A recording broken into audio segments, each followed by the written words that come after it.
En la vasta extensión del Imperio Romano, donde el mármol relucía bajo el sol y las estatuas parecían observar con juicio eterno, había un secreto que sostenía todo aquel esplendor: el dolor humano. Roma no se levantó solo sobre columnas y legiones, sino sobre los cuerpos de aquellos que no poseían nombre, ni derechos, ni esperanza. Entre ellos, las mujeres esclavas eran las más vulnerables, las más silenciosas y a la vez las más castigadas. Porque su sufrimiento no era solo físico, sino moral, inscrito en cada norma, en cada mirada, en cada gesto que las condenaba a existir solo para servir. Huir, para una mujer esclava, no era simplemente un acto de desesperación, era una rebelión contra el orden del mundo.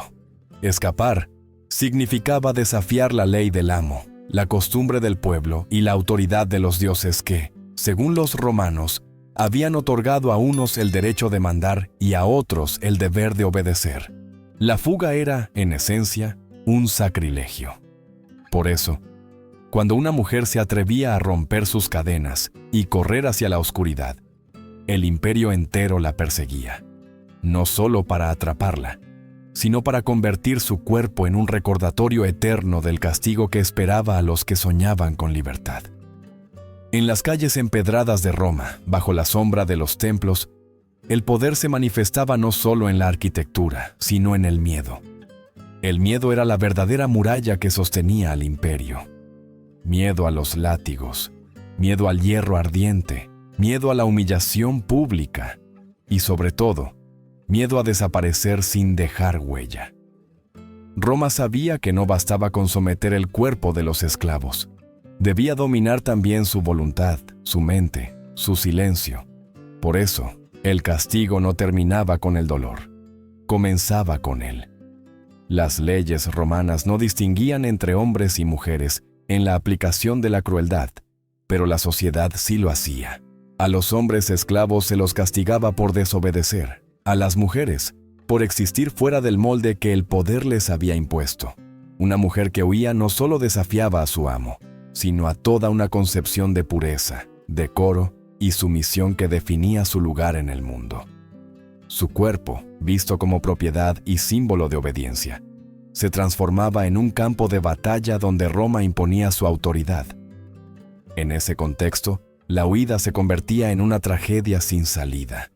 Si lograba escapar, vivía como una sombra, sin hogar ni refugio, perseguida por cazadores de esclavos, expuesta a la traición o la muerte. Si era capturada, el castigo era tan atroz que su ejemplo bastaba para sofocar cualquier intento de imitación.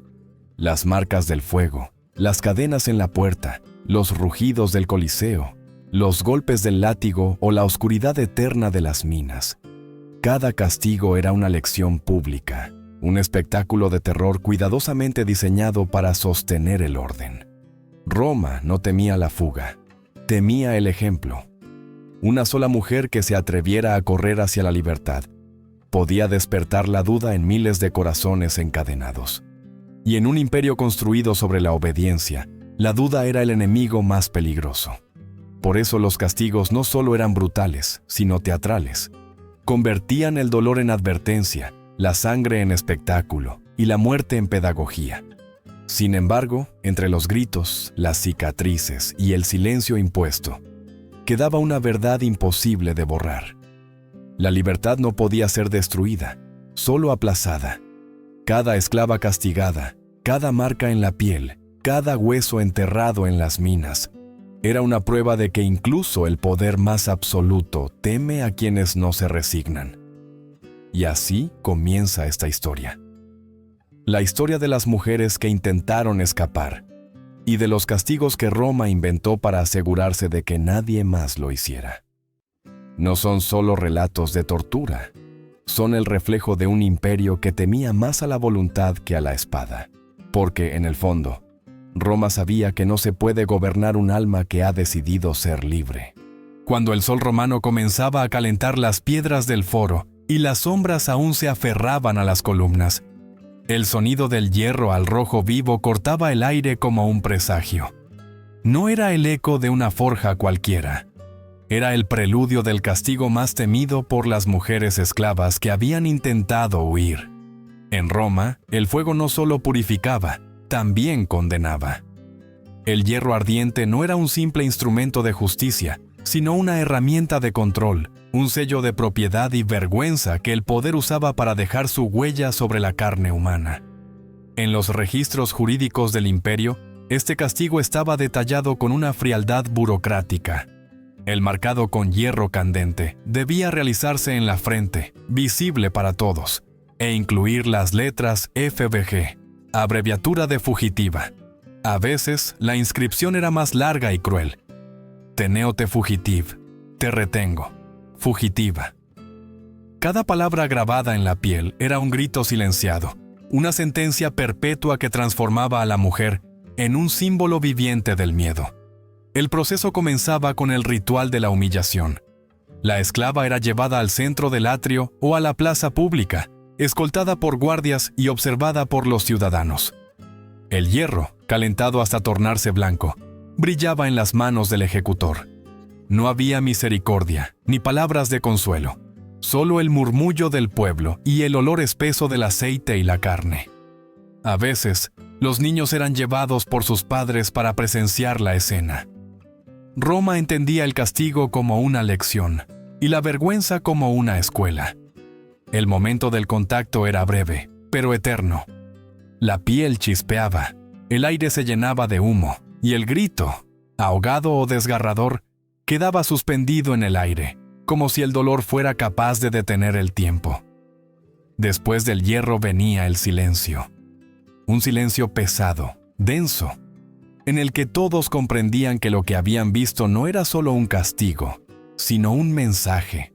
En Roma, el dolor era un lenguaje. La marca ardiente no se limitaba al cuerpo, invadía el alma. En una sociedad donde la belleza femenina estaba ligada al honor, la cicatriz en la frente significaba la muerte social. Aquella mujer dejaba de ser vista como persona y pasaba a ser un recordatorio viviente del poder de su amo. Su rostro, ante su mano, se convertía en propiedad pública. Nadie volvería a mirarla sin ver en su piel la palabra culpa. Nadie la tocaría sin sentir el hierro invisible del desprecio. Algunas de ellas intentaban cubrir la marca con un velo o el borde de la túnica, pero el fuego no podía ocultarse. Incluso cuando las heridas cicatrizaban, el rostro seguía ardiendo bajo la mirada ajena. En los mercados, los hombres murmuraban, las mujeres apartaban la vista, y los niños preguntaban, ¿qué hizo? Nadie respondía, porque todos sabían la respuesta, y todos comprendían que el verdadero crimen no era huir, sino haberlo intentado. El hierro era más que una herramienta, era un símbolo de poder absoluto. En la Roma imperial, los amos creían que su autoridad provenía de los dioses, y el fuego era su manifestación terrenal. Marcar una frente era reescribir la identidad. Era decirle al mundo que aquel cuerpo ya no tenía derecho a decidir, ni siquiera a ser olvidado. Las marcas se convertían en su nueva piel, en su historia, en su condena perpetua. No todos los castigos eran públicos. A veces, el hierro se aplicaba en los sótanos de las domus, lejos de los ojos del pueblo. Pero el resultado era el mismo.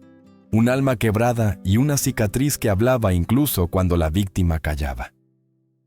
En esos momentos, Roma mostraba su verdadero rostro.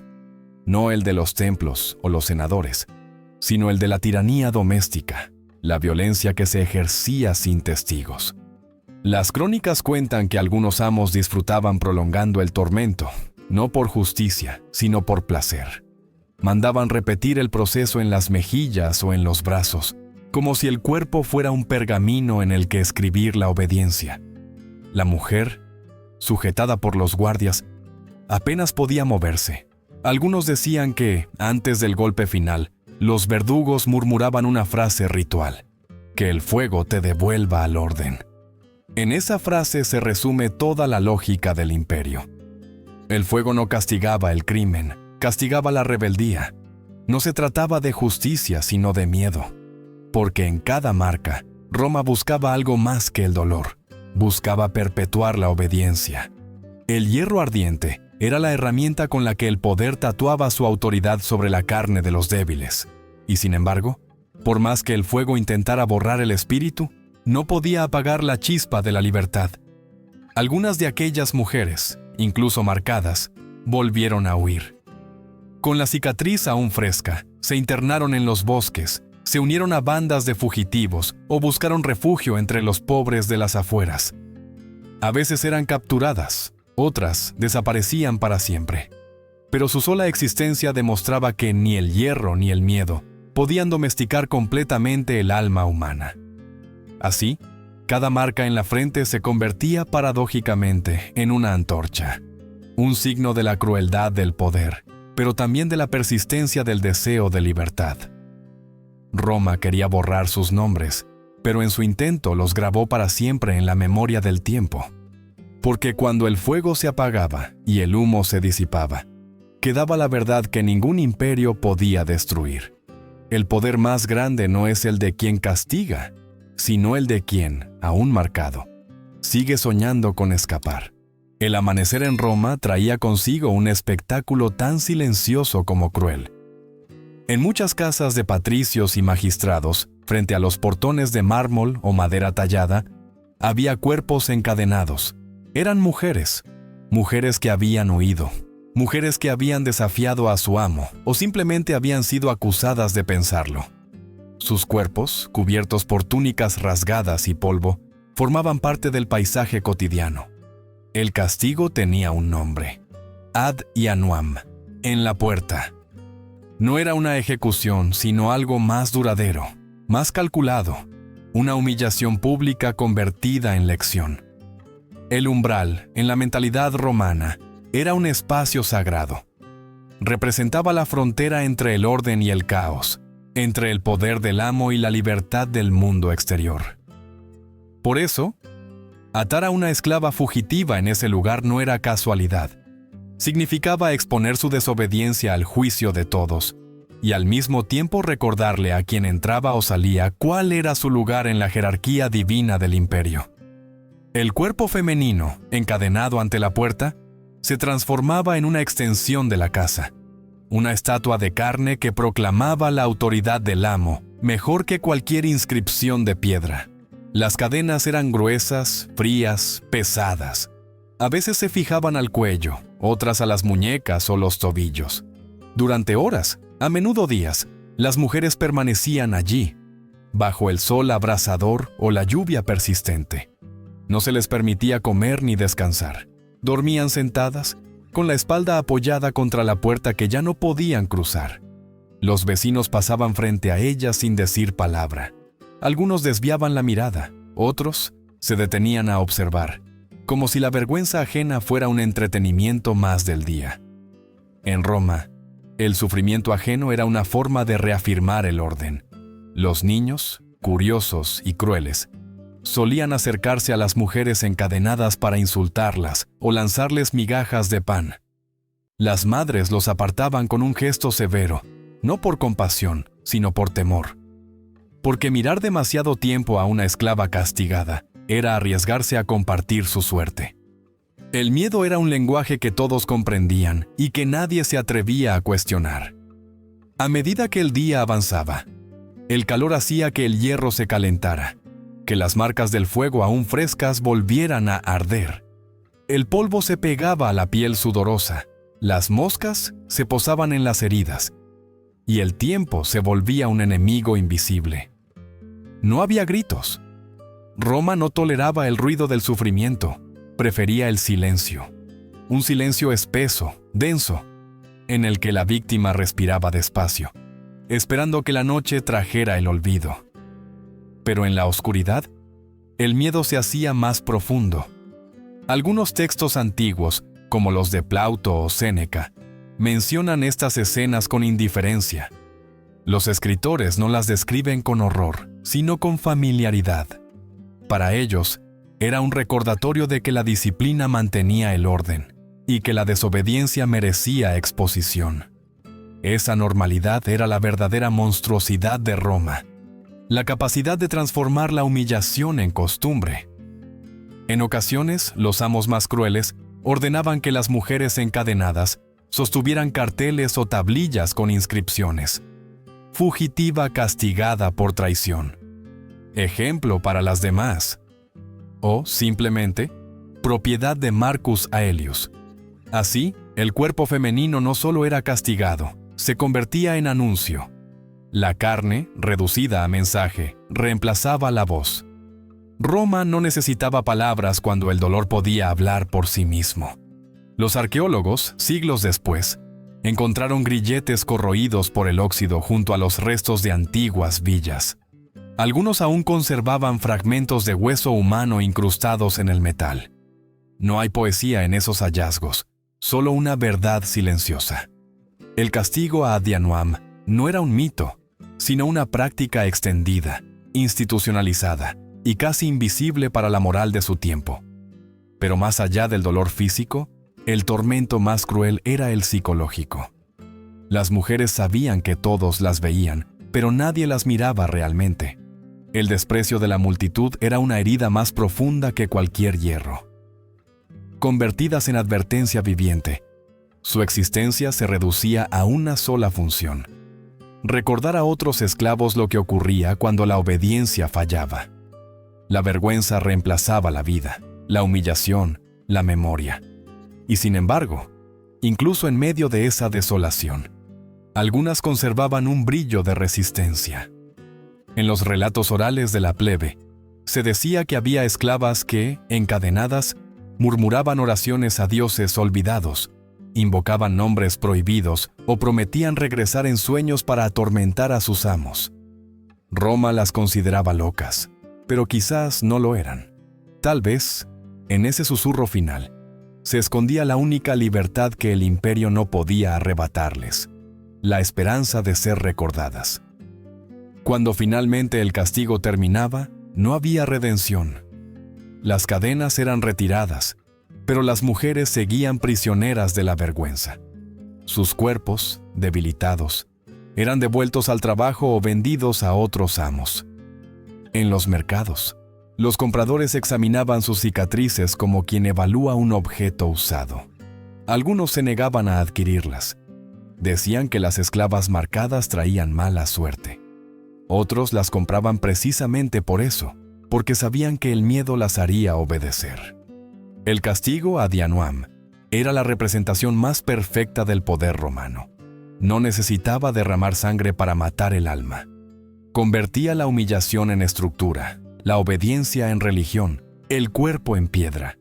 Cada puerta adornada con una mujer encadenada era un templo a la autoridad del amo, una frontera entre la dignidad perdida y la eternidad del silencio. Roma construyó monumentos que aún resisten los siglos, pero también levantó otros invisibles, los monumentos del miedo, y entre ellos, las cadenas del umbral fueron su obra más duradera. Porque aunque las puertas se cerraron hace milenios, el eco de aquellos grilletes todavía resuena en la historia. El Coliseo de Roma, con sus muros colosales y su piedra bañada por siglos de sangre, no era solo un lugar de entretenimiento, era un altar al poder. Allí, bajo el sol inclemente y ante decenas de miles de espectadores, el imperio se representaba a sí mismo, glorificando la muerte como si fuera arte. Los rugidos de las fieras, los aplausos del público y el retumbar de los tambores formaban una sinfonía de violencia que el pueblo adoraba. Porque Roma no solo conquistaba territorios con sus legiones, también conquistaba conciencias con el espectáculo del castigo. En ese escenario sagrado de crueldad, las mujeres esclavas que habían intentado escapar tenían reservado un destino especial: la damnatio ad bestias. La condena a ser devoradas por animales salvajes era el castigo más infame, el más espectacular y el más simbólico. Para el imperio, no bastaba con castigar la desobediencia, debía convertirla en lección pública, en ceremonia de control.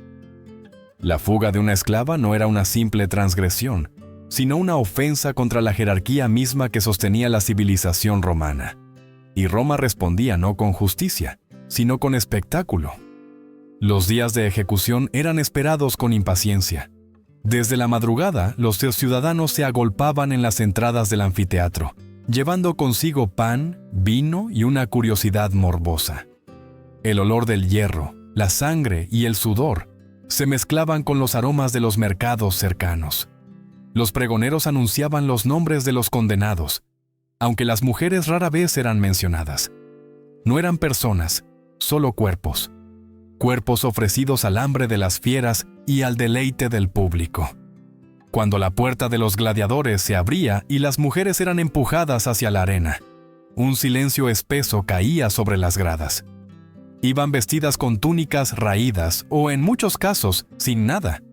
La desnudez era parte del castigo, despojar al cuerpo de su última dignidad antes de ofrecerlo a la multitud. El público las miraba con una mezcla de desprecio y fascinación. En ese instante, dejaban de ser humanas y se convertían en metáforas. El pecado, la rebeldía, el desorden que debía ser aniquilado. Los animales, mantenidos durante días sin alimento, esperaban en jaulas subterráneas. Leones, panteras, osos y leopardos rugían al percibir el olor de la carne humana. Cuando las trampillas se abrían, un rugido atronador recorría la arena. Las mujeres se aferraban a la tierra. Algunas gritaban plegarias, otras simplemente cerraban los ojos. Pero el público no quería silencio, quería miedo. Querían ver cómo el instinto salvaje devoraba la fragilidad del alma humana. Los cronistas describen cómo el emperador, acompañado de senadores, vestales y generales, presidía estos espectáculos como un dios. Su sola presencia convertía el dolor en ritual.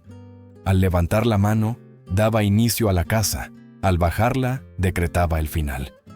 Los asistentes aplaudían cada mordida, cada grito, cada caída. La arena, cubierta de polvo dorado, se teñía de rojo.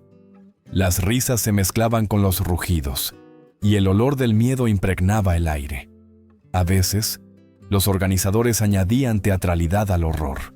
Vestían a las condenadas con pieles de animales o coronas de flores, fingiendo que eran sacerdotisas sacrílegas o amantes de dioses castigadas por su osadía. En una ocasión registrada por Suetonio, una mujer esclava fue obligada a representar a Pasífae, la reina que según la leyenda se unió a un toro. En el escenario, un animal real fue soltado sobre ella. La frontera entre mito y tortura desaparecía. Roma no solo castigaba, interpretaba su crueldad como espectáculo moral. Cada ejecución tenía un propósito político. Recordaba al pueblo quién tenía el poder de decidir quién vivía y quién moría. Las mujeres que habían intentado huir eran convertidas en parábolas vivientes, ejemplos de lo que ocurría cuando la obediencia se quebraba. El pueblo, embriagado de violencia, aplaudía sin comprender que también estaba encadenado por el mismo miedo, porque los que vitoreaban hoy podían ser arrojados mañana.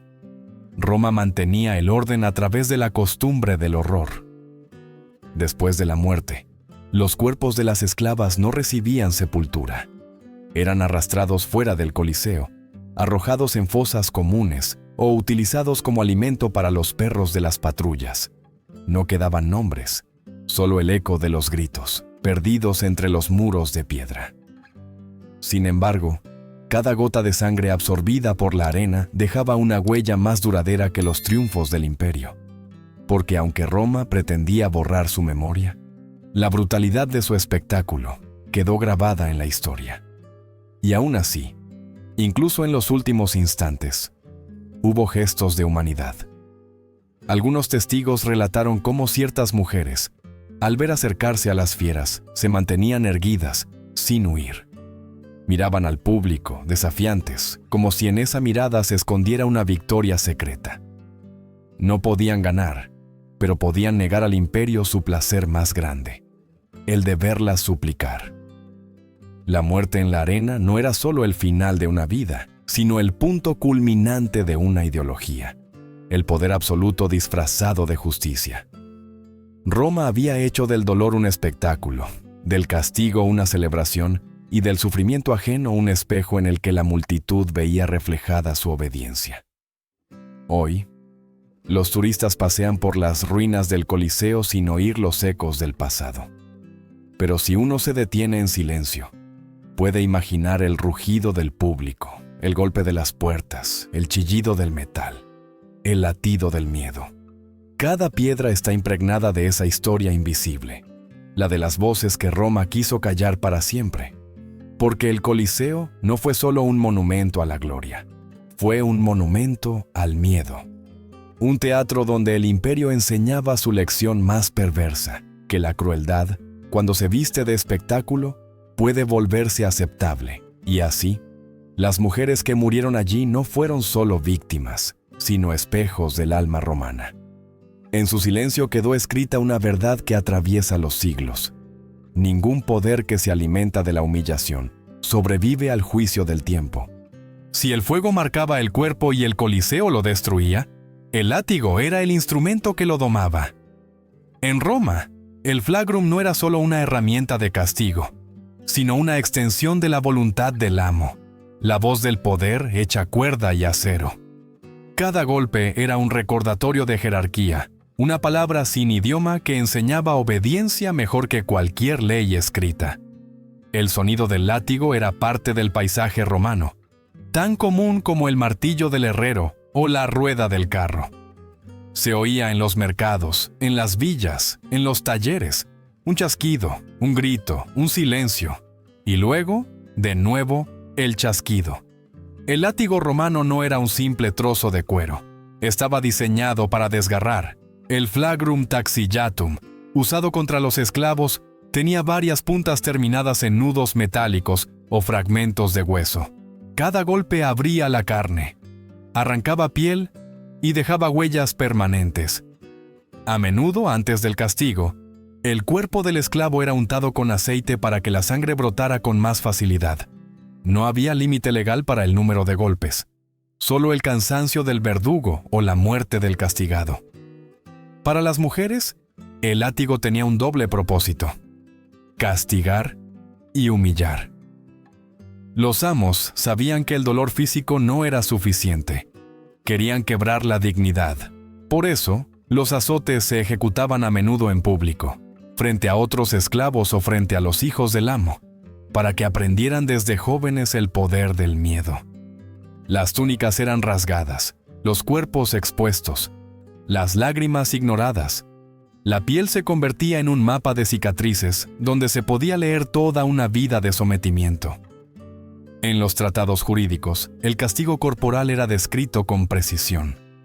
El ius vitae necisque, el derecho del amo sobre la vida y la muerte del esclavo, otorgaba libertad absoluta para decidir cuánto dolor infligir. El látigo, por tanto, no era un exceso, sino una herramienta de gobierno doméstico.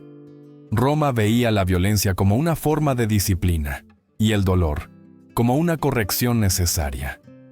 El esclavo que no sufría no aprendía. La esclava que no sangraba no obedecía. Los filósofos romanos hablaban de virtud, pero callaban sobre la violencia. Séneca, que escribió sobre la compasión y la razón, tenía esclavos en su casa. Cicerón, que defendía la justicia en el Senado, consideraba la flagelación una práctica legítima para mantener el orden. En su silencio complaciente se escondía la mayor contradicción del imperio, una civilización que veneraba la ley y la belleza, pero se sostenía en el horror cotidiano. El castigo con el látigo no siempre era consecuencia de una fuga. A veces bastaba con una mirada, un error en la cocina, un paso fuera de lugar. En esos casos, el amo no castigaba la falta, sino la posibilidad del pensamiento. Roma temía la rebeldía no solo en los actos, sino en los gestos, en la respiración misma. El látigo era una manera de reafirmar el orden, de recordar a cada esclavo que su cuerpo no le pertenecía, ni siquiera su dolor. El momento del golpe era casi ritual. El verdugo tomaba el látigo con firmeza, lo levantaba en alto y en el aire se formaba un instante de silencio absoluto, un vacío que duraba el tiempo exacto de un latido. Luego, el sonido, el cuero cortando el aire, el impacto, el eco, un grito ahogado o un suspiro roto. En ese instante, la casa se volvía templo del poder y el amo, su sacerdote. No necesitaba pronunciar palabra, el látigo hablaba por él. Algunos cronistas mencionan que los castigos se ejecutaban al amanecer, cuando el sol todavía no alcanzaba las terrazas, para que el grito del esclavo se confundiera con el canto de los pájaros. Otros describen sesiones nocturnas, en sótanos iluminados por antorchas, donde la luz temblaba sobre la sangre fresca. El amo observaba sin pestañear, como si asistieras a un rito que lo reafirmaba como dueño del destino de otros. Las mujeres esclavas, más que nadie, comprendían el poder del látigo. Aprendían a anticipar el golpe, a adivinarlo en el tono de voz o en la sombra del amo. Algunas llegaban a dominar el arte de la inmovilidad. No llorar, no temblar, no mostrar miedo. Sabían que el verdadero castigo no era el dolor, sino la humillación que lo acompañaba. Resistir en silencio era una forma de rebelión invisible, un gesto pequeño pero profundo que Roma nunca pudo comprender del todo. Con el tiempo, los cuerpos se cubrían de cicatrices, pero las cicatrices no borraban el deseo de libertad. Al contrario, lo fortalecían. Cada marca era una historia grabada en carne, una memoria que sobrevivía al látigo y al amo. Porque aunque Roma podía dominar la piel, nunca pudo gobernar el alma. El látigo, más que un instrumento de castigo, era el eco del miedo que sostenía al imperio. Un miedo que viajaba en ambas direcciones, del amo al esclavo y del esclavo al amo. Porque todo poder basado en la violencia está condenado a temer su propio reflejo. Al final, cuando el cuero se endurecía y el brazo del verdugo se cansaba, quedaba el silencio. Un silencio lleno de respiraciones rotas y de promesas mudas. Roma creía que el látigo enseñaba obediencia, pero en realidad enseñaba algo más profundo, enseñaba a recordar. Y el recuerdo, como el dolor, no puede ser destruido. Solo espera. En las entrañas del imperio, lejos del mármol, del oro y de las plazas bañadas de luz, existía otro mundo. Un mundo sin sol, sin aire y sin esperanza. Allí, en la oscuridad de las minas, Roma escondía su vergüenza. Era el destino final de las esclavas que ya no servían, de las fugitivas reincidentes, de las que habían sido marcadas, azotadas, humilladas, y aún seguían respirando.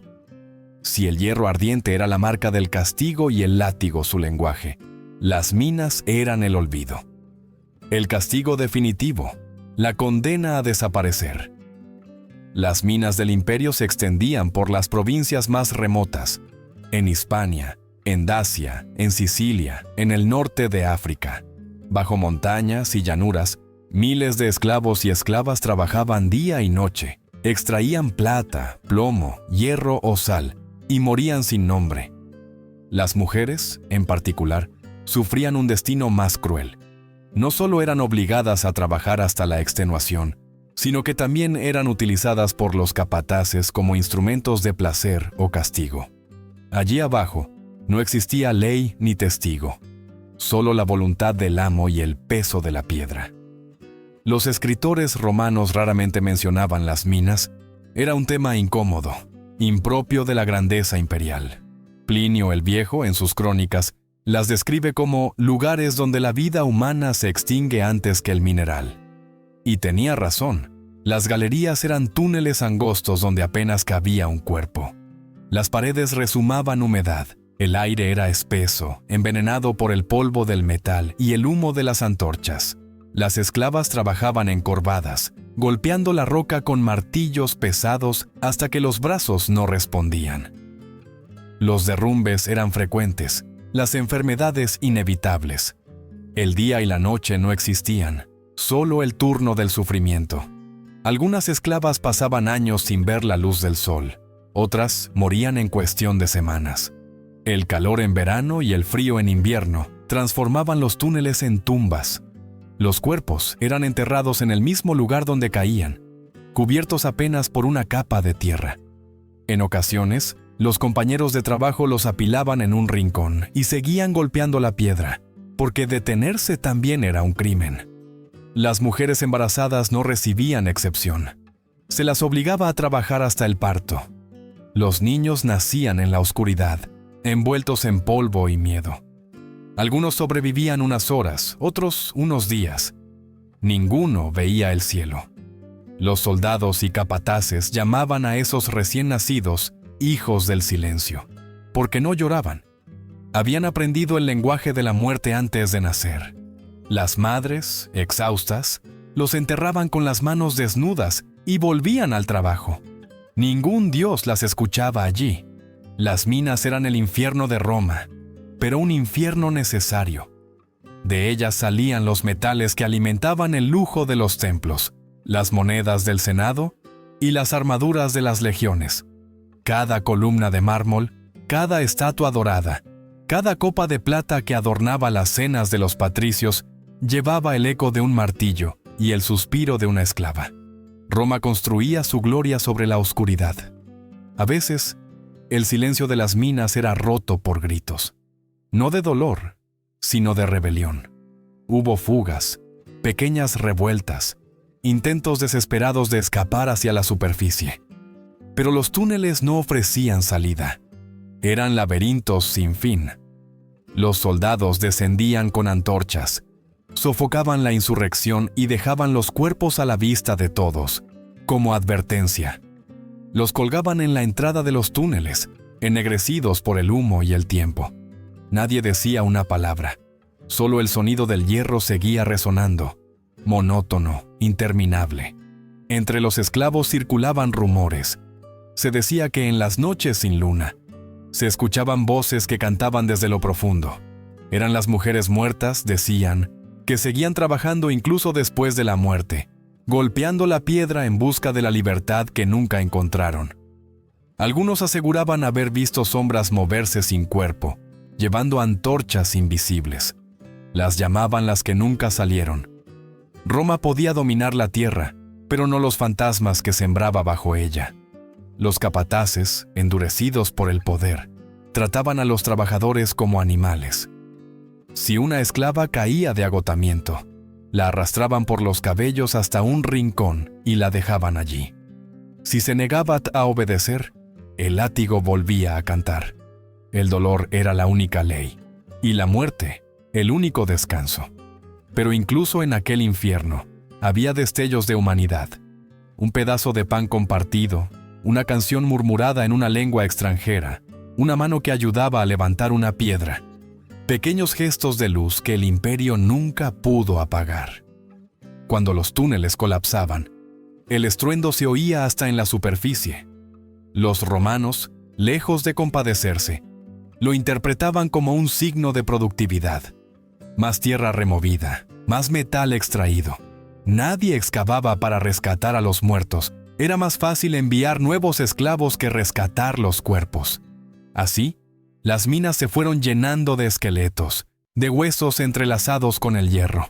Con el tiempo, aquellos lugares se convirtieron en cementerios invisibles, fundidos con las entrañas de la tierra.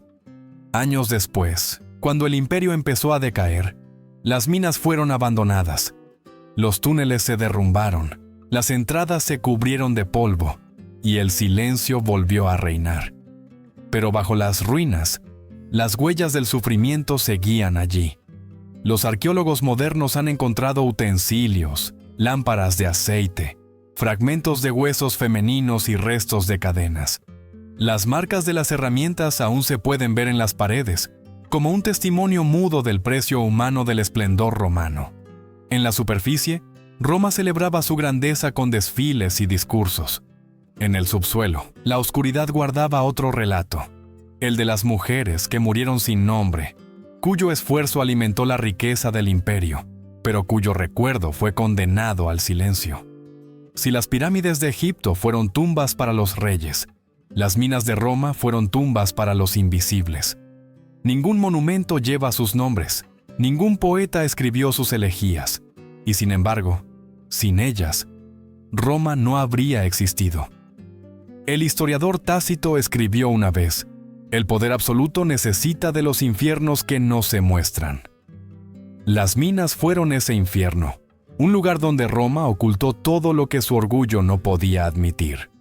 Y cuando hoy caminamos por las ruinas del imperio, por los foros o los templos, quizás deberíamos recordar que bajo cada piedra hay una historia no contada. Que el oro que brilla en los museos fue arrancado de la oscuridad por manos ensangrentadas. Que el verdadero precio de la civilización no está en los libros de historia, sino en las sombras que la historia prefirió olvidar. Porque mientras Roma levantaba templos al poder, bajo sus cimientos reposaban los templos del dolor, y en ellos el silencio es eterno. Roma cayó, pero su sombra nunca desapareció. Sus templos se derrumbaron, sus emperadores fueron olvidados, y sus leyes quedaron reducidas a polvo. Sin embargo, el eco de su crueldad aún resuena, silencioso pero persistente, en la memoria de la humanidad. Porque la historia del imperio no está solo escrita en los mármoles de los foros o en las glorias de las legiones, sino también en las cicatrices de los cuerpos que lo sostuvieron. Cada cadena, cada marca, cada grito ahogado bajo la arena o en la oscuridad de las minas, formó los cimientos invisibles de la Roma eterna. Las mujeres esclavas que intentaron escapar no fueron heroínas en los libros de los vencedores. No dejaron estatuas ni himnos, pero en su rebeldía silenciosa hay más humanidad que en todos los triunfos de los Césares. Ellas, que desafiaron la ley más temida del mundo, sabían que la libertad podía costarles la vida, y aún así la buscaron. Su resistencia no fue un acto de esperanza, sino de dignidad, una afirmación última de que el alma humana, incluso cuando es encadenada, sigue perteneciendo solo a sí misma. El fuego que marcó sus frentes, las cadenas que desgarraron sus muñecas, los rugidos del Coliseo, el látigo y la oscuridad de las minas, todo aquello que Roma usó para quebrarlas, terminó revelando algo que ni los emperadores pudieron destruir: la verdad de su propia fragilidad. Un imperio que necesita aplastar a los débiles para sostener su poder es un imperio condenado a desmoronarse, porque ningún orden que se construye sobre el miedo puede durar. Roma se creyó eterna, pero cada golpe que dio fue un golpe contra sí misma. La civilización que se jactaba de su grandeza legó al mundo su arquitectura, su derecho y su arte, pero también su violencia. La misma lógica que justificaba los castigos en el imperio, la creencia de que algunos nacen para dominar y otros para obedecer, sigue viva, disfrazada con otros nombres. En cada explotación moderna, en cada mujer sometida, en cada cuerpo reducido a mercancía, la sombra de Roma se alarga. Los siglos cambian los métodos, pero no las ideas. Y sin embargo, hay una herencia más profunda que Roma nunca pudo prever: la memoria. La memoria de los oprimidos, la voz de los que no tuvieron voz. Esa memoria atraviesa los siglos y nos obliga a mirar hacia atrás, no para juzgar, sino para comprender. Comprender que la historia de la humanidad no es solo la de los vencedores, sino también la de los que cayeron resistiendo. El filósofo Séneca, que vivió entre los poderosos y vio de cerca la decadencia moral del imperio, escribió: Servisunt imo homines. Esclavos, no, son seres humanos. Tal vez, sin saberlo, esa frase fue la confesión más honesta de Roma. Reconocía, aunque fuera en voz baja, que toda la estructura del poder se sostenía sobre una mentira: la de creer que algunos hombres valen menos que otros. Hoy, mientras contemplamos las ruinas del Coliseo o las estatuas rotas de los emperadores, deberíamos recordar no las victorias, sino las ausencias. No los nombres grabados en piedra, sino los que fueron borrados. No los triunfos del poder, sino los silencios del sufrimiento. Porque ahí, en esos silencios, se encuentra la verdad de lo que fuimos y de lo que aún somos. Las mujeres esclavas de Roma nunca escribieron su historia, pero su sacrificio la escribió en nosotros. Su dolor nos mira desde las sombras del pasado, recordándonos que el poder sin compasión no construye civilización, sino ruinas. Que la libertad no nace del miedo, sino del valor de quien se atreve a decir no. Y quizás esa sea la lección final de este relato. Que ningún látigo, ningún fuego, ningún imperio puede apagar del todo la llama que habita en el corazón humano. Porque el dolor puede marcar la carne, pero no puede matar la memoria. Y mientras exista memoria, existirá también justicia. Comenta abajo, ¿qué castigo crees que refleja mejor la oscuridad del poder humano? ¿Crees que hemos aprendido algo desde Roma o seguimos caminando entre sus sombras?